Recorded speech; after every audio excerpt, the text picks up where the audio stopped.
안녕하십니까. 2026년 대표님들을 위한 개정세법에 대해서 설명을 드리도록 하겠습니다. 저는 주리세 채널을 운영하고 있는 최인용 세무사입니다. 여러분, 대표님들이요 26년에 굉장히 많은 법들이 바뀌었는데 중소기업들 대표님들은 세법 개정된 내용에 대해서 굉장히 신경을 좀 많이 쓰셔야 됩니다. 그래서 그 내용을 가지고 말씀을 드릴 건데요. 통합고용증대 세액공제에 바뀐 내용을 좀 말씀을 드릴 거고요. 그리고 벤처기업에 대한 투자 지원이 2028년까지 연장이 됐습니다. 그래서 벤처에 투자하는 법인, 그리고 벤처에 투자하는 개인들, 그리고 벤처에서 또 수익을 내서 팔았을 때 양도소득세에 대해서도 혜택을 주는 규정들이 있는데 그런 내용에 대해서 연장된 내용을 설명을 드리도록 하겠습니다. 그리고 법인세율이 인상이 됐죠. 예전에 그 1% 낮춰주던 것들을 환원을 하면서 인상을 했고 거기에 따른 배당소득세 가산율도 조금은 변동이 됐습니다. 그리고 상속세를 줄이기 위해서 영리법인의 유증을 하는 그런 규정들이 있어요. 거기에 따른 상속세 납세 의무자가 확대가 되는 그런 내용들까지도 우리 가족법인들 요즘에 많이 활용하기 때문에 이런 내용까지 한번 살펴보도록 하겠습니다. 먼저 이 세제 개편에 대한 내용은 작년 7월 31일 날 매년 7월쯤에 나와요. 그래서 세법이 국회 논의를 거쳐서 기획재정부에서 매년 말 또는 연초에 통과가 됩니다. 올해 같은 경우에는 2025년 11월 30일 날 기재위 통과가 되면서 국회에서 기획재정위원회에서 통과가 되면서 확정이 됐고요. 그걸로 인한 내용을 가지고 변경된 내용까지 여러분들께 설명을 드리도록 하겠습니다. 일단 여러 가지 국가 경제강국 도약 지원을 위해서 전략 기술이라든가 신성장 원천 기술 범위 확대되는 내용, 또 웹툰 콘텐츠 제작 비용 이런 세액공제 이런 것들이 신설되는 내용이 있는데요.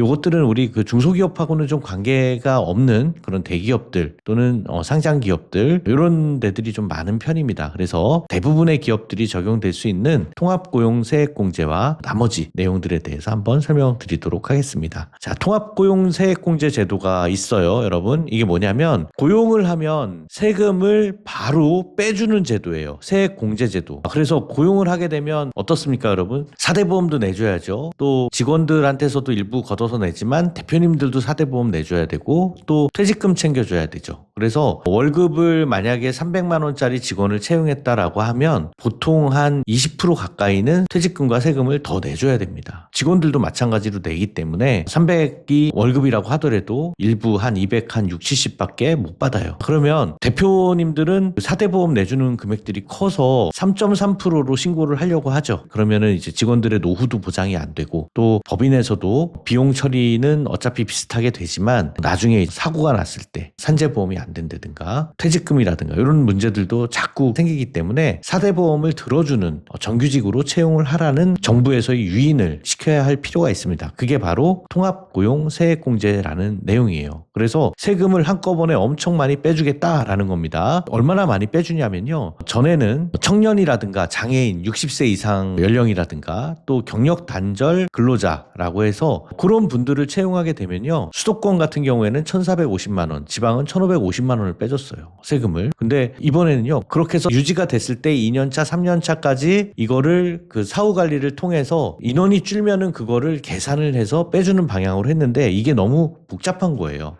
그래서 사후 관리를 좀 간단하게 하기 위해서 중소기업 같은 경우에 청년, 장애인 60세 이상, 경력 단절 근로자 이런 사람들을 뽑게 되면 1년차 때는 수도권 700, 지방 1000, 2년차 때는 좀 많이 늘죠? 1600, 1900 그리고 3년차 때는 수도권 1700, 지방은 2000 정도로 해서 1년이 지나면서 2년차, 3년차가 될 때까지 공제를 더 크게 해주겠다.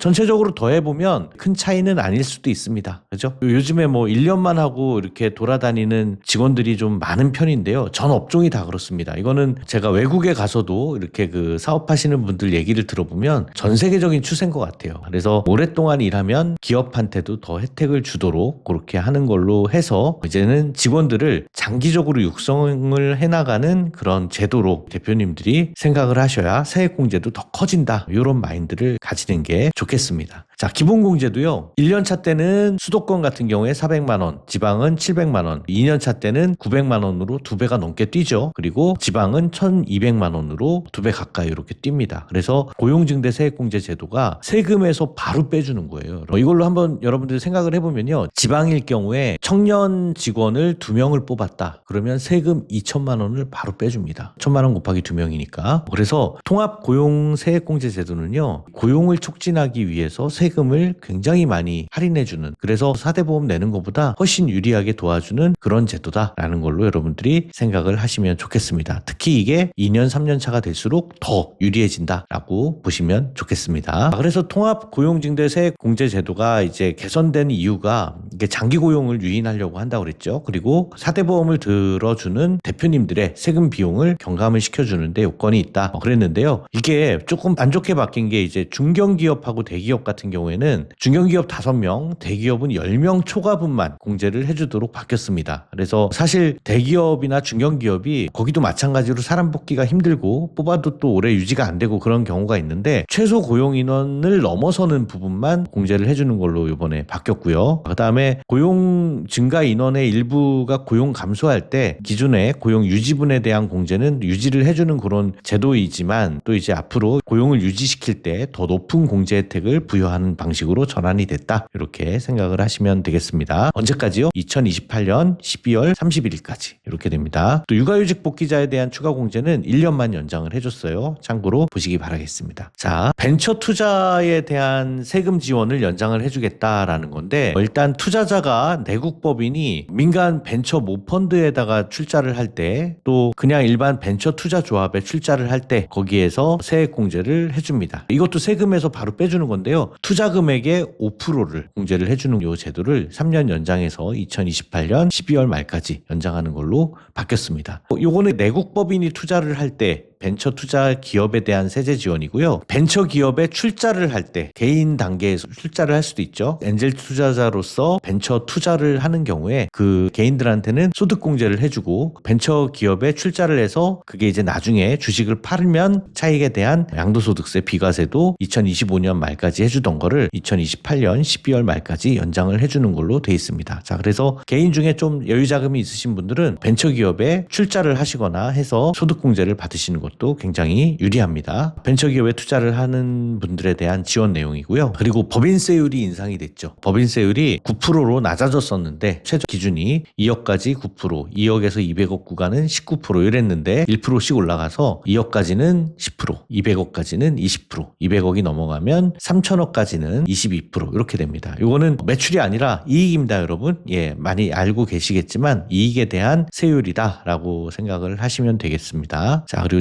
증권거래세율이 환원이 돼서 세율이 좀 높아졌고요. 그리고 주식 양도세도 대주주 기준이 50억이었는데 이거를 뭐 10억으로 하려고 그렇게 했다가 증권시장 부양 의지에 따라서 본래대로 50억 기준으로 그대로 유지를 했습니다. 자, 법인세율만 높아졌다라고 여러분들이 생각을 하시면 되겠습니다. 또 대표님들이 법인세율에 대해서 법인은 이익을 냈을 때 법인세를 내죠. 그리고 남아있는 돈을 가지고 개인들한테 또 배당을 했을 때 소득세도 또 뗀단 말입니다. 그러면은 법인세도 내고 소득세도 내고 이거 너무 억울한 거 아니냐. 그래서 이중과세 되는 부분을 조정하기 위해서 법인이 법인세 내기 전에 소득에 대해서 소득세를 내도록 하자라고 계산을 하려니까 이 배당 가산율이라는 거를 통해서 법인세를 내기 전에 소득으로 환원을 시켜서 더해줘요. 그게 바로 배당 가산액이라는 건데 이게 이제 최저세율이 9%에서 10%로 올랐기 때문에 배당 가산액도 여기에 대해서 계산을 해보면 11%를 더하는 걸로 그렇게 이중과세 조정을 위한 법인이 법인세를 내기 전에 소득으로 만들어주자 해서 더하는 배당 가산율을 조정을 하는 것으로 그렇게 돼 있습니다. 아주 어려운 내용은 아닌데 용어들이 어려워서 여러분들이 한번 잘 생각해 보시면 쉽게 이해를 하실 수 있는 내용입니다. 그리고 영리법인에 유증할 때 이제 상속 의무자를 확대를 하는 그런 내용인데요. 대부분 기업을 운영하시는 대표님들이 지금은 가족법인에 많이 관심을 갖고 계십니다. 그러면 상속재산으로 상속을 자녀들한테 할 수도 있지만 가족법인에도 유증을 해서 상속재산을 나눠줄 수도 있는 거예요. 싸우는 것보다 얘네들 지분대로 그렇게 돼 있으니까 그쪽에다가 내가 유증을 할게. 그죠? 그러면 상속세가 나옵니까? 안 나옵니까? 안 나오고 법인세를 내나요? 자, 근데 상속세법, 증여세법에 이런 규정이 있어요. 상속인한테 미리 사전 증여를 하면 10년 내 합산이 되고 상속인이 아닌 자한테 주면 5년 내게 합산이 되죠. 그래서 5년 내게 합산이 돼서 상속세를 내는데 법인은 법인세를 또 내잖아요. 그러니까 억울하죠. 요것도 이중과세를 제거해주는 부분이 필요합니다. 그런 부분에 있어서 상속세 납세 의무자가 상속인과 직계 그 비속만 요거를 납세 의무자로 했었는데 사실은 요게 배우자한테까지 나눠서 지분이 돼 있으면 조금 더 유리하게 상속세를 좀 줄일 수 있는 그런 여지가 있었어요.